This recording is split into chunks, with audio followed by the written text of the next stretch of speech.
आवडता, सर्व भक्तांचा लाडका, सर्व वारकरी दरवर्षी आषाढी एकादशीला या विठ्ठलाच्या दर्शनासाठी जातात। आषाढी एकादशी म्हणजे ही विठ्ठलासाठी पर्वणीच असते। लाडक्या बहिणींकडनं बक्षीस येतं, हे पुढे जा पवार सर। किस्सा भरत आलेला आहे तरी प्रेक्षकांकडनं डिमांड आली होती मराठी, लाडक्या बहिणी काही देत नाही, म्हटलं लाडक्या बहिणींनी सगळं लाडक्या जावयांकडे देऊन टाकलेलं आहे अगोदरच। आज लाडक्या बहिणींना खऱ्या अर्थाने चूल पेटवण्याचा योग आला नाही, त्यामुळे त्या खुशी आहेत जास्त। मंगल हा कालच आले त्यांना, माझी सरपंच म्हणताय कालच पडले, तुम्हाला आले का?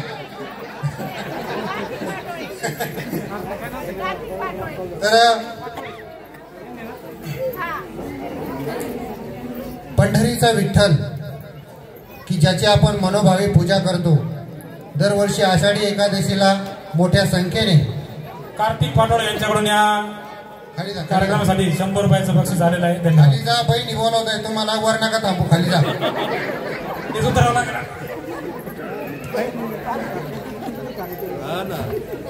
पंढरीचा विठ्ठल की ज्याची आपण मनोभावे पूजा करतो, असंख्य वारकरी दरवर्षी पंढरीच्या वारीला पायी जातात, त्यांच्यासाठी ही पर्वणीच असते। जय जय संत वारकरी, पायी करीती पंढरीची वारी, करिता त्यांची प्रेमे शिवा, अगिनित मिळे पुण्य ठेवा। ज्यांनी प्राप्त केला भगवंत, धन्य धन्य ते वारकरी संत। आणि या पंढरीच्या दर्शनासाठी, पंढरपूरच्या विठोबाच्या दर्शनासाठी चंद्रभागेच्या तीरी असंख्य वारकरी दरवर्षी वारीला जात असतात। अशाच्या विठ्ठलाला वंदन करणारं आमचं पुढचं गीत, गीताचे बोल आहेत माऊली माऊली, आणि सादर करते विद्यार्थी आहेत इयत्ता 5वीचे विद्यार्थी। सर्वांनी टाळ्यांच्या गजरामध्ये या विद्यार्थ्यांचं स्वागत करूया आणि बघूया विठ्ठल पावतोय का काय आपल्याला। आणि या गीतासाठी मार्गदर्शक शिक्षक इयत्ता 5वीचे श्री पवार सर। गीताचे बोल आहेत माऊली माऊली। रमेश मस्के यांच्याकडून 100 रुपयाचं बक्षीस या ठिकाणी प्राप्त झाले आहे, त्यांना देखील धन्यवाद। अनावधानाने एखाद्याचं नाव पैसे आले परंतु राहिला असेल तर कृपया सांगत चला आणि रोखीने देत चला।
प्याली जीवाला तुझी आस का लागली जरी बाप साऱ्या जगा